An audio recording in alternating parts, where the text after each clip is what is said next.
एक समय नैमिषारण्य तीर्थ में शौनकादि 88,000 ऋषियों ने श्री सूत जी से पूछा, हे प्रभु, इस कलयुग में वेद विद्या रहित मनुष्यों को प्रभु भक्ति किस प्रकार मिलेगी तथा उनका उद्धार कैसे होगा? हे मुनि श्रेष्ठ, कोई ऐसा तप कहिए जिसमें थोड़े समय में पुण्य प्राप्त होवे तथा मनवांछित फल मिले, वो कथा सुनने की हमारी इच्छा है। सर्वशास्त्र ज्ञाता श्री सूत जी बोले, हे वैष्णवों में पूज्य, आप सबने प्राणियों के हित की बात पूछी है।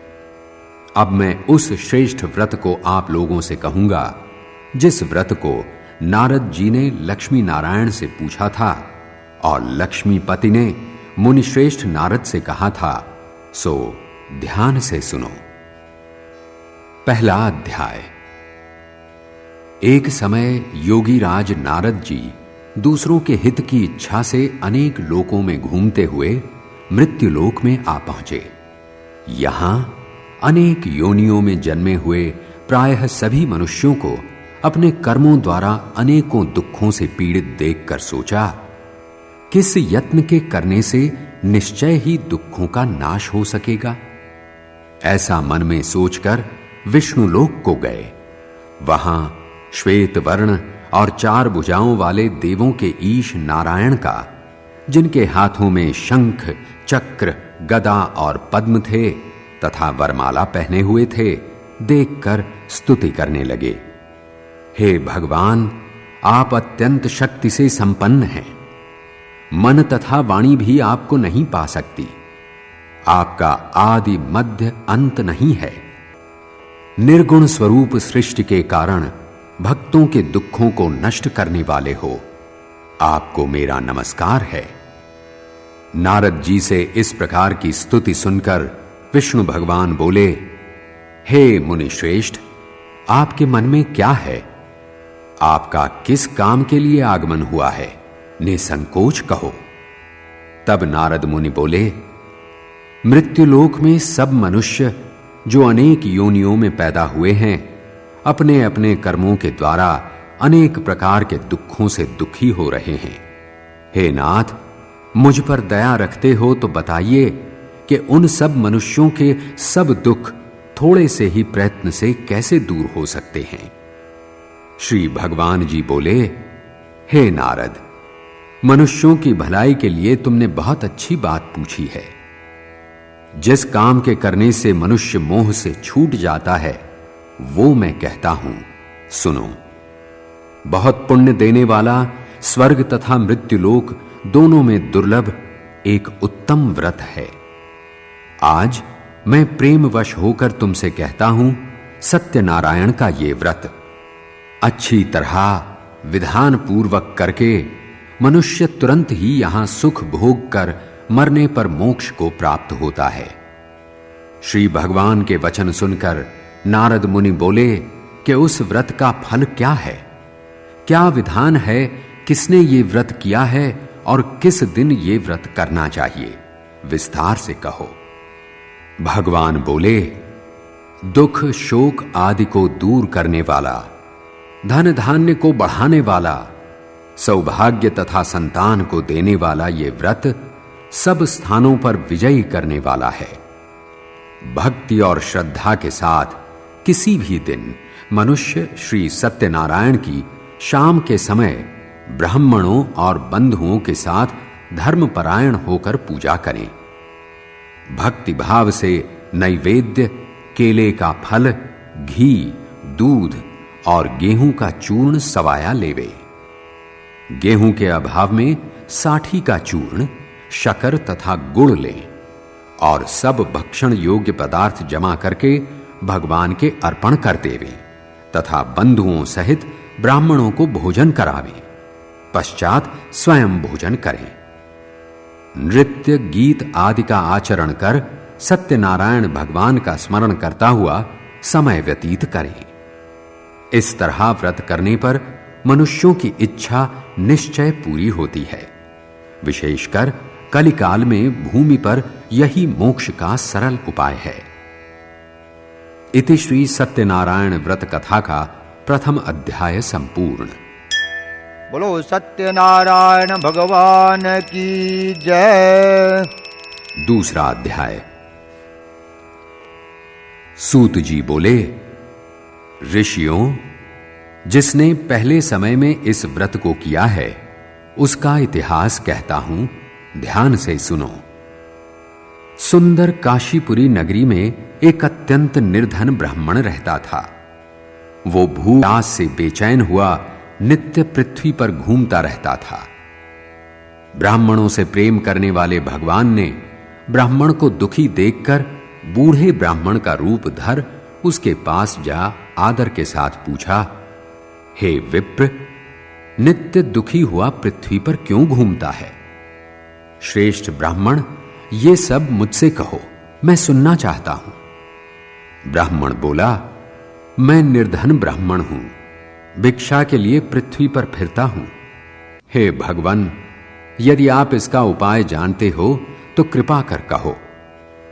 वृद्ध ब्राह्मण बोला कि सत्यनारायण भगवान मन वांछित फल देने वाले हैं, इसलिए हे ब्राह्मण, तू उनका पूजन कर, जिसके करने से मनुष्य सब दुखों से मुक्त होता है।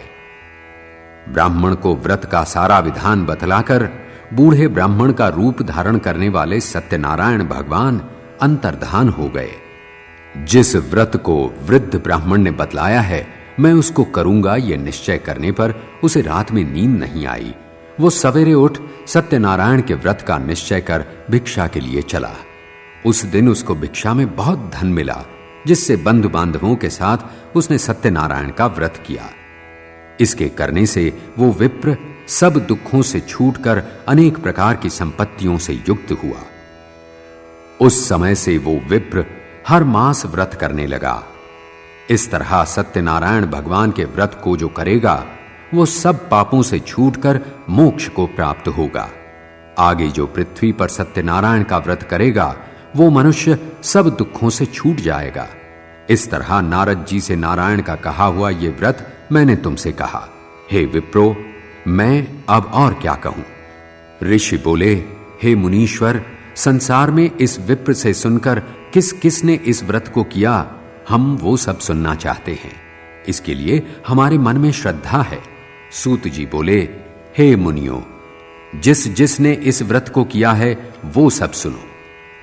एक समय एक विप्र धन और ऐश्वर्य के अनुसार बंधु बांधवों के साथ व्रत करने को तैयार हुआ। उसी एक लकड़ी बेचने वाला बूढ़ा आदमी आया और बाहर लकड़ियों को रखकर विप्र के मकान में गया। प्यास से दुखी लकड़हारा उनको व्रत करते देखकर विप्र को नमस्कार कर कहने लगा कि आप ये क्या कर रहे हैं और इसके करने से क्या फल मिलता है, करके मुझसे कहो। ब्राह्मण ने कहा, सब मनोकामनाओं को पूरा करने वाला ये सत्यनारायण भगवान का व्रत है। इसकी ही कृपा से मेरे यहां धन धान्य आदि की वृद्धि हुई है। विप्र से इस व्रत के बारे में जानकर लक बहुत प्रसन्न हुआ। चरणामृत ले और खाने के बाद अपने घर को गया। लकड़हारे ने अपने मन में इस प्रकार का संकल्प किया कि आज ग्राम में लकड़ी बेचने से जो धन मिलेगा उसी से सत्यनारायण देव का उत्तम व्रत करूंगा।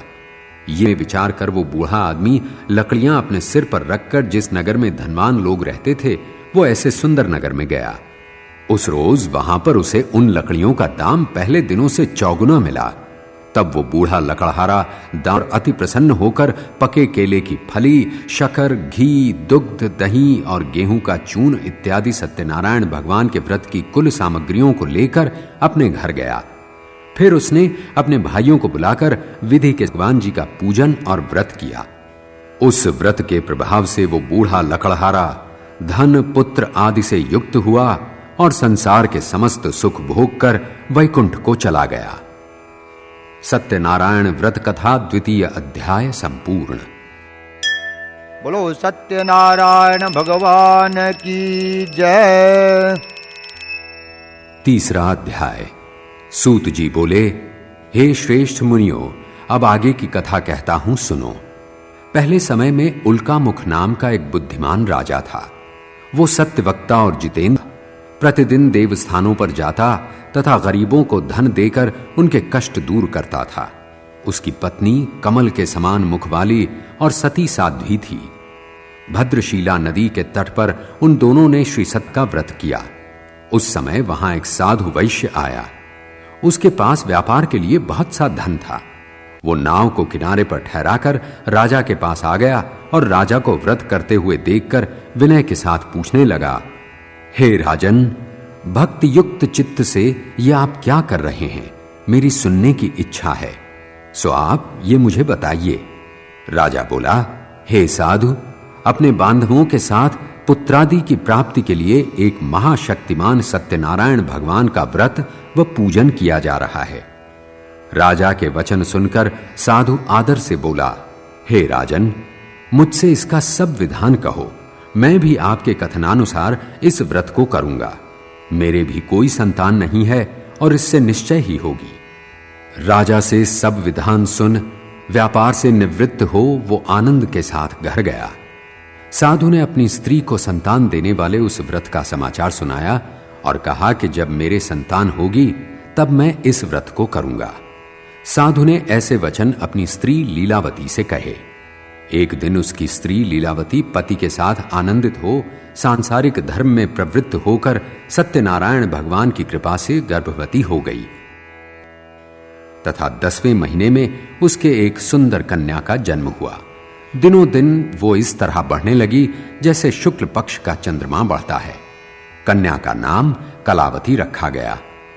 तब लीलावती ने मीठे शब्दों में अपने पति से कहा कि जो आपने संकल्प किया था कि भगवान का व्रत करूंगा, अब आप उसे करिए। साधु बोला, हे प्रिय, इसके विवाह पर करूंगा। इस प्रकार अपनी पत्नी को आश्वासन दे वो नगर को गया। कलावती पितृगृह में वृद्धि को प्राप्त हो गई। साधु ने जब नगर में सखियों के साथ अपनी पुत्री को देखा तो तुरंत ही दूत को बुलाकर कहा कि पुत्री के वास्ते कोई सुयोग्य वर देख कर लाओ। साधु की आज्ञा पाकर दूत कंचन नगर पहुंचा और वहां पर खोज और देखभाल कर लड़की के लिए सुयोग्य वणिक पुत्र को ले आया। उस सुयोग्य लड़के को देखकर साधु ने अपने बंधु बांधवों सहित प्रसन्न चित्त